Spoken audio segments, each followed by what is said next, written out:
बिस्मिल्लाहिर्रहमानिर्रहीम और अस्सलाम वालेकुम। 6 फरवरी और पाकिस्तान में जुमेरात की सुबह। आज अभी तक की अहम खबरें और मेरा तज्जिया। सबसे पहली खबर आपके सामने वज़ीर आला ऑफिस लाहौर से रखते हैं, जहां पर आज मरीम नवाज़ की मुलाकात हो रही है कोर कमांडर लाहौर के साथ। जी हाँ, कोर कमांडर लाहौर खुद चलकर मरीम नवाज़ के साथ उनके दफ्तर में मुलाकात के लिए तशरीफ़ ला चुके होंगे। अभी तक जब तक आपको ये व्लॉग मिलेगा या ला रहे हैं, मुझे नहीं पता कि इस मुलाकात को आपके सामने रिपोर्ट किया जाएगा या नहीं, लेकिन जो हमारे ज़राए हैं लाहौर से वो हमें बता रहे हैं कि ये मुलाकात आज हो रही है और ये बहुत ही मुस्तनद ज़राए हैं। और मुझे लग रहा है कि शायद इस व्लॉग के बाद इस मुलाकात को रिपोर्ट भी करना पड़े वज़ीर आला ऑफिस को। उससे पहले शायद इसको रिपोर्ट ना किया जाता, या अभी भी शायद ना किया जाए, लेकिन इस जो हम अभी इंकशाफ कर रहे हैं इसके बाद शायद अब इसको रिपोर्ट करना पड़े। ये भी पता चला है कि इसके बाद मरीम नवाज़ जो हैं वो बड़ी खामोशी से इस्लामाबाद पहुंच रही हैं आज ही, और वो इस्लामाबाद के लिए कोई दोपहर को 2 बजे के करीब इस्लामाबाद पहुंचेंगी या 3 बजे, और उसके बाद उनका स्केड्यूल खुफिया हो जाएगा।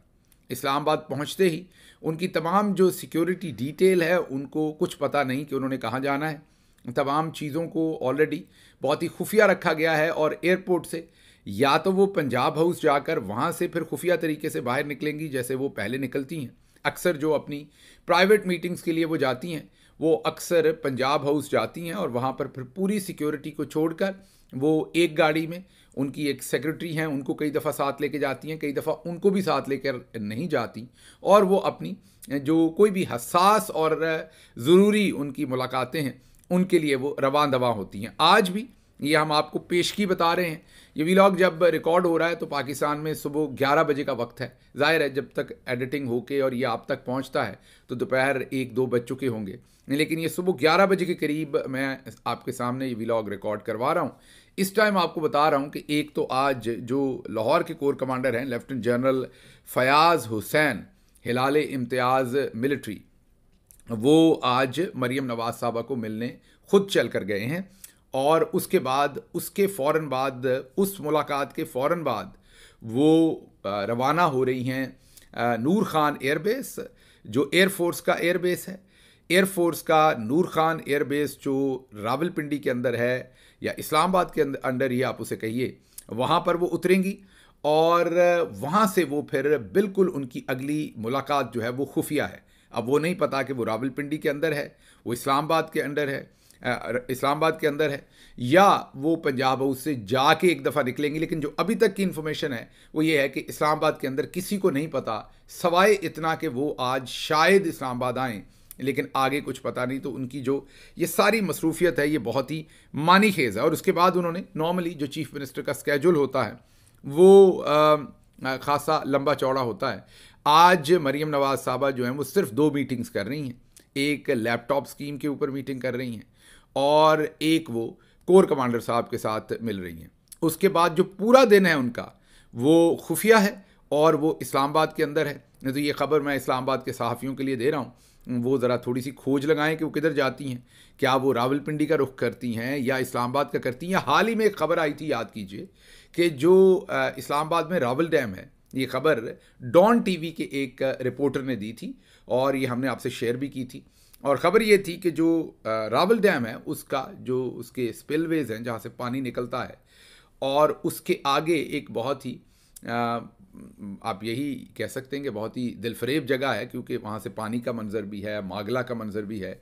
वहाँ पर पंजाब गवर्नमेंट बड़े खुफिया तरीके से, मरीम साहबा की गवर्नमेंट एक बड़े खुफिया तरीके से मरीम साहबा का एक कैंप ऑफिस बना रही है, या रेजिडेंस या कैंप ऑफिस, या उनकी मुलाकात के लिए जगह बना रही है कि अगर उन्होंने इस खुशगवार इलाके में कोई मीटिंग्स करनी है, वहाँ पर कोई ब्यूरोक्रेसी को बुलाना है या किसी से प्राइवेटली मिलना है, तो ज़रा थोड़ा मीडिया की नज़रों से, क्योंकि पंजाब हाउस वगैरह जो है वो बहुत मीडिया की नज़र में रहती है वो सारी जगह, क्योंकि वो मेन कॉन्स्टिट्यूशनल एवेन्यू के ऊपर है, वहीं पर सुप्रीम कोर्ट है, वहीं पर कौमी असम्बली है, वहीं पर प्राइवेट होटल्स हैं, वहीं पर पंजाब हाउस है, सिंध हाउस है, केपी हाउस है, तो बहुत सारा वहाँ पर गहमा गहमी है उस इलाके के अंदर।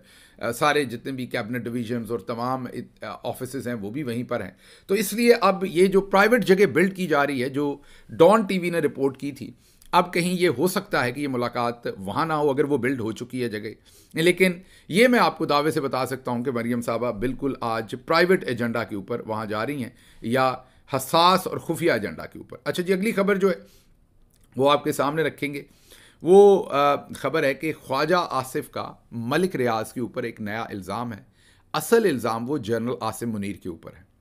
ख्वाजा आसिफ ने एक टेलीविज़न प्रोग्राम में कहा कि हाल ही में जो मुज़ाकरात हो रहे हैं इसकी फंडिंग मलिक रियाज कर रहे हैं, मतलब कि इसके पीछे जो पैसा है वो मलिक रियाज का है। तो जो एंकर थे उन्होंने वापस पूछा कि ये जो हुकूमत के साथ मुज़ाकरात हो रहे हैं, तो उन्होंने कहा कि नहीं, ये जो मुज़ाकरात हो रहे हैं, मतलब उन्होंने वाज़े डिफ्रेंशिएट किया कि हुकूमत के बारे में मैं ये बात नहीं कह रहा, ये जो मुज़ाकरात हो रहे हैं। और आपको पता है कि मार्केट में ये हर जगह हवा दी जाती है कि पाकिस्तान तहरीक इंसाफ की और जो मिलिट्री इस्टेब्लिशमेंट है उनके कोई मुज़ाकरात हो रहे हैं। पिछले व्लॉग में मैंने बड़ी तफसील से आपको बताया कि अगर कोई मुज़ाकरात हो रहे हों तो फिर इमरान खान जुनैद अकबर को ना लाते, आलिया हमज़ा को ना लाते, इमरान खान की बीवी के साथ उनकी मुलाकात बंद ना करवाई जाती, ये सब कुछ ना हो रहा होता। बहरहाल अब ख्वाजा आसिफ का ये कहना कि मलिक रियाज इन्वेस्टमेंट कर रहे हैं, तो दूसरे लफ्ज़ों में वो वाज़े तौर पर या तो DGISI को या वो army chief general Asim Munir पर डायरेक्ट इल्ज़ाम लगा रहे हैं मलिक रियाज से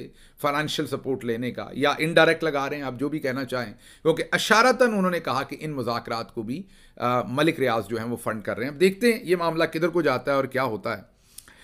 अगली खबर जो है वो इस्माइली जो बरादरी के रूहानी पेशवा 49th थे, वो 49वें इमाम रहने वाले अरबपति शहजादा करीम आगा ख़ान लिस्बन पुर्तगाल में इंतकाल कर गए हैं। 88 बरस उनकी उम्र थी और उन्होंने काफ़ी रिफाई कामों के ऊपर काम किया, एजुकेशन पर काम किया। कोई तकरीबन शायद ये 5 से 10 लाख के करीब जो इस्माइली कबीला है या इस बरादरी के लोग हैं ये पाकिस्तान में हैं, और ओवरऑल 1.5 करोड़ के करीब इनकी पॉपुलेशन है पूरी दुनिया में, जो हिंदुस्तान में और दूसरे बहुत सारे मुल्कों में भी रहते हैं। उन सब के ये रूहानी पेशवा थे और 88 वर्ष की उम्र में ये लिस्बन के पुर्तगाल के शहर लिस्बन में इनकी वफ़ात हुई है। और इनका, जैसे मैंने आपको कहा कि एजुकेशन और इन एरियाज़ के अंदर इनका बहुत बड़ा कंट्रीब्यूशन है। ये एक ख़बर आपके साथ शेयर करनी थी। अच्छा जी, अब चलते हैं अगली ख़बर की तरफ। अगली ख़बर अमेरिका से आपके सामने रखनी है, लेकिन वो है रिलेटेड टू यू। उस ख़बर पर आपने बहुत गहरी नज़र भी रखनी है और उसको समझने की भी कोशिश करनी है, क्योंकि उसका जो इम्पैक्ट है वो हम सब की ज़िंदगियों पर बहुत गहरा होने जा रहा है। वो है सदर ट्रंप का वो बयान जो उन्होंने नेतन्याहू के साथ बैठकर दिया कि जो गज़ा की पट्टी है उस पर अमेरिका कब्ज़ा कर लेगा या अमेरिका टेक ओवर कर लेगा और उस पर होटल्स बनाए जाएंगे, डेवलपमेंट की जाएगी, लेकिन फ़लस्तीनियों को वहाँ से हटा कर निकाल कर दूसरे मुल्कों में आबाद किया जाएगा। और उन्होंने डिमांड की दूसरे मुल्कों से कि वो आबादकारी में हमें हेल्प करें। अब ये स्टेटमेंट जो है इसने हर चीज़ बदल के रख दी है मिडल ईस्ट के अंदर। इससे नई जंगें भी हो सकती हैं, इससे नए मसले भी जन्म ले सकते हैं, जो हम सब की ज़िंदगियों को बहुत गहरे तरीके से हम उस पर असरअंदाज हो सकते हैं। अब जैसे ही सदर ट्रंप की ये स्टेटमेंट आई, पूरी दुनिया ने इस पर रिस्पॉन्ड किया। मुसलमान मुल्कों को तो एक साइड पर रख दें, जो गैर मुस्लिम मुल्क हैं उन्होंने भी इस पर भरपूर रिस्पॉन्स दिया। मसलन ऑस्ट्रेलिया के जो वज़ीर आज़म हैं उन्होंने कहा कि ये गलत है। अक़वाम मुत्तहिदा के असूलों के मुताबिक फ़लस्तीनियों को उनका हक़ मिलना चाहिए। उसके साथ साथ अगर आप देखें तो यूनाइटेड नेशंस ने भी इसी तरह से इसे कंडेम किया और कहा कि नहीं, फ़लस्तीनियों का गज़ा पर हक़ है। सदर पुतिन ने रशिया से, उन्होंने भी इसको कंडेम किया और कहा कि फ़लस्तीनियों का गज़ा पर हक़ है और उनको इस तरीके से वहाँ से नहीं निकाला जा सकता। इसके अलावा मुसलमान मुल्क हमारे साथ ही चले जाइए, साथ वाला मुल्क अफ़गानिस्तान, उन्होंने भी इस पर सख्त रिस्पॉन्स दिया और उन्होंने कहा कि ये किसी सूरत काबिल कबूल नहीं है। सऊदी अरब जो कि पहले इजराइल से मिल रहा था, पींगे प्यार मोहब्बत की बढ़ रही थी, उन्होंने भी अब ये कहा है कि जब तक फ़लस्तीनी रियासत का क़याम नहीं हो जाता इसराइल को तस्लीम नहीं कर सकते। जब सऊदी अरब ने यह कह दिया तो ऑटोमेटिकली आप समझ लीजिए कतर, कुवैत, UAE और बहुत सारे दूसरे ममालिक की यही स्टेटमेंट आ गई। और भी मुसलमान मुल्क जैसे ईरान है, उन्होंने बहुत स्ट्रॉन्ग इसके ऊपर रिस्पॉन्स दिया। लेकिन एक मुल्क है जो बिल्कुल खामोश बैठा है, जिनका कोई लेना देना नहीं, उनको लग रहा है उन्होंने सुना ही नहीं, जैसे उन्हें इमरान खान का खत नहीं मिला, बिल्कुल वैसे ही उन्हें सदर ट्रंप का ये बयान नजर नहीं आया। वो गुंगे हो गए हैं, बहरे हो गए हैं और बोल नहीं रहे। और वो कौन है? वो है मुल्क जहां पर वज़ीर आज़म फॉर्म 47 का शहबाज शरीफ है, वज़ीर ख़ारजा वहाँ पर इसहाक डार है, और वज़ीर दिफा वहाँ पर ख्वाजा मोहम्मद आसिफ है, और ये एक न्यूक्लियर पावर है।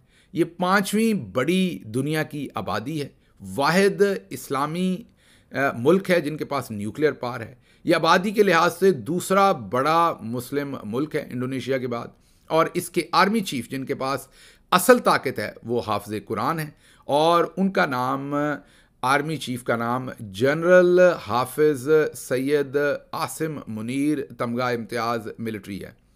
अब इन तमाम शख्सियात में से किसी एक को ये तौफीक नहीं हुई कि सदर ट्रंप के इस बयान के ऊपर अपना रिस्पॉन्स दें और कहें कि नहीं, ये गलत है, ये किसी सूरत काबिल कबूल नहीं है। निहत्ते फ़लस्तीनियों को उनकी ज़मीन से महरूम करना हमें किसी सूरत काबिल कबूल नहीं है।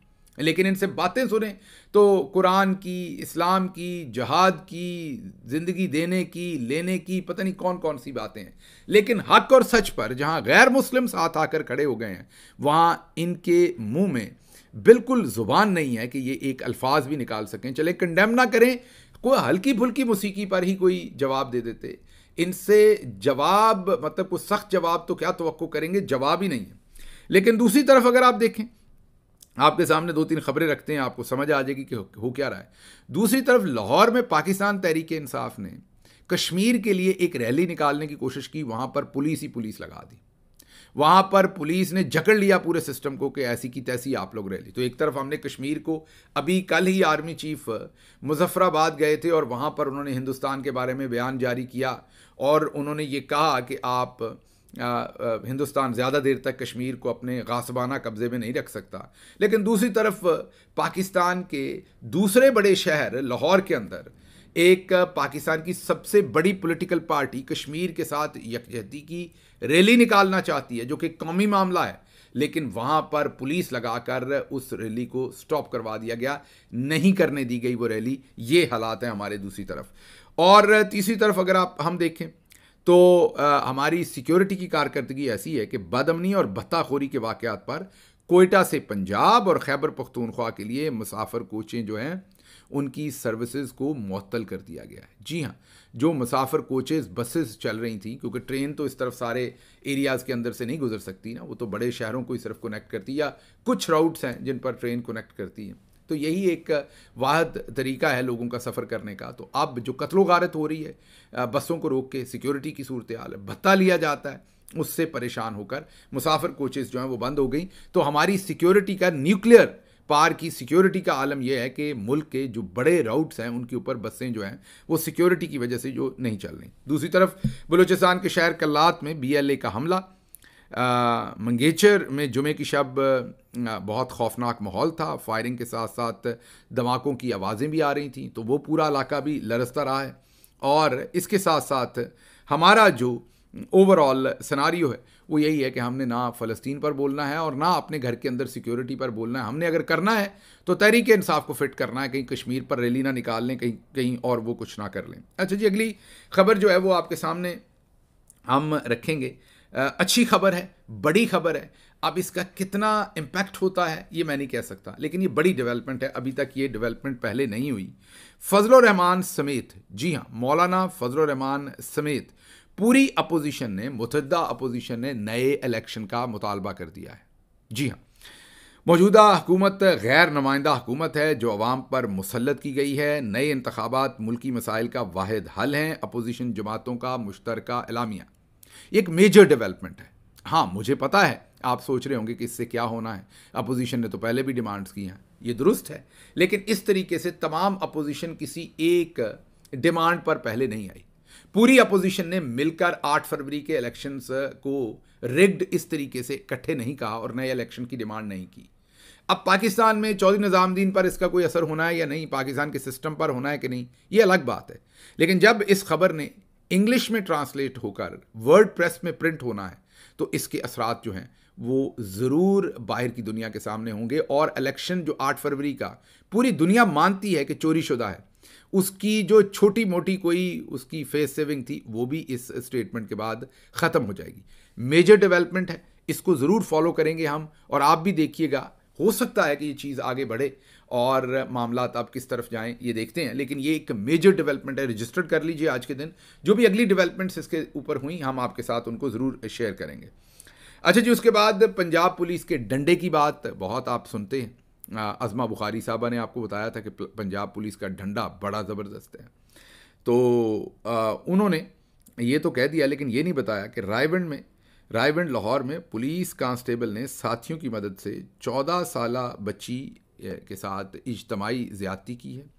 उसकी कज़न के साथ भी ज़्यादती की है। 2 बच्चियां थी छोटी जिनके साथ इन्होंने इज्तमाई ज़्यादती की है।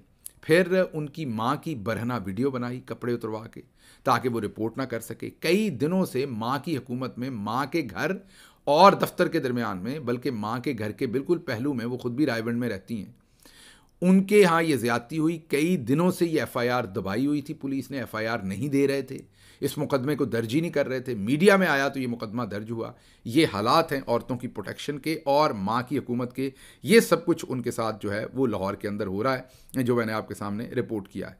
इसी तरह जो रानीपुर है सिंध में, वहाँ पर ताकत और पैसे की जीत हुई है। वहाँ पर एक कमसन मुलाजमा को तशद्दुद करके कत्ल किया गया था। जी हाँ, उस पर बहुत फिजिकल तशद्दुद करके, और ये भी शायद पता चला था कि उसके साथ जिनसी ज़्यादती भी गालिबन रिपोर्टेडली की गई थी। और अब उसकी माँ पर प्रेशर डालकर या शायद ख़रीद कर उससे सुलह कर ली गई है, और माँ ने जाकर अदालत में बयान दिया है कि मैं ये केस ख़त्म करवाना चाहती हूँ, मैं इस केस को फॉलो नहीं करना चाहती। ये 2 खबरें आपके सामने इसलिए रखी हैं कि आपको पता चले कि ये जो अशराफिया है, मैं बार बार आपको कहता हूँ कि ये आप चौधरी निज़ामुद्दीन और इनकी जो पूरी अशराफिया है, इसने इस मुल्क के ऊपर कब्ज़ा किया हुआ है, और चौधरी निज़ामुद्दीन उनके तमाम राइट्स के प्रोटेक्टर हैं बेसिकली, और अशराफिया को मुसल्लत करके लोगों के साथ ये जो जुल्म व सितम है ये किया जा रहा है। अगली खबर जो है वो आईसीसी चैम्पियन ट्रॉफी का जो स्केड्यूल है वो जारी हो गया है। भारत का फाइनल में पहुंचने की सूरत में ये फाइनल दुबई में खेला जाएगा।